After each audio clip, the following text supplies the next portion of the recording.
Les ATDA est un concept qu'on a mis en place depuis quelques années pour redorer un peu le blason de l'Afrique et donner à l'image du monde ce que l'Afrique fait de merveilleux en matière de transformation digitale. L'idée, c'est de donner la parole à ceux qui font et à ceux qui vivent le numérique. Et en réussissant la construction numérique de l'Afrique, on réussira l'émergence de l'Afrique.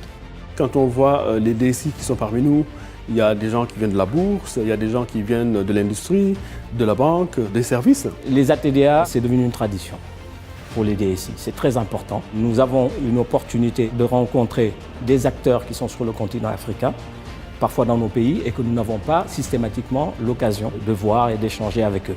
Au niveau des décideurs, donc, nous avons accueilli effectivement 3 ministres de 3 pays différents.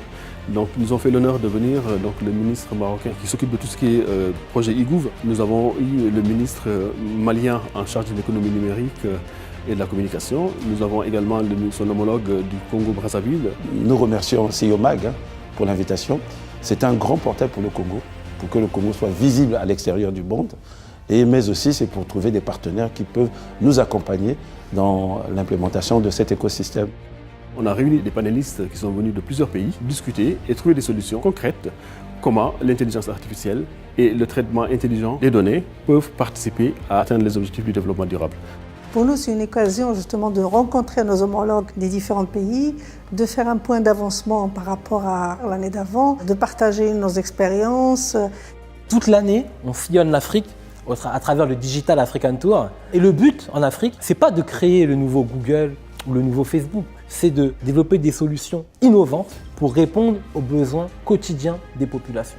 Les ATDA nous permettent de mettre en lumière justement toutes ces innovations de manière à véritablement rêver à une Afrique capable de se nourrir, comme nous le disons, et capable également de nourrir le monde. Nous, on est heureux aujourd'hui de voir une diversité de partenaires. On a à la fois des grands groupes internationaux qui s'intéressent à l'Afrique. Nous regardons les projets de transformation africains avec énormément d'intérêt et nous les trouvons passionnants. Et puis l'événement en lui-même est très intéressant parce qu'il induit un changement de perspective et nous sommes à la recherche de ça. SAS n'a pas ménagé ses efforts pour faire bénéficier, on va dire, à nos partenaires, à nos clients sur cette région, de tout ce qu'on peut faire aujourd'hui de mieux au niveau des Big Data Analytics. Cet événement est une occasion, on va dire, en or pour communiquer autour de cette stratégie.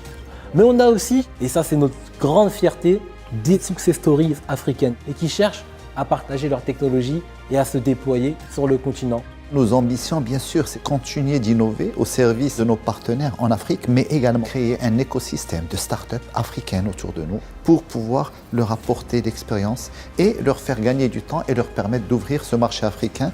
Et on trouve que c'est tout à fait logique d'accompagner ce genre d'événement, surtout qui a été initié, je dirais, par des Africains et qui touche tous les pays du continent et même des pays européens parce que c'est une entraide et une complémentarité qui va se créer.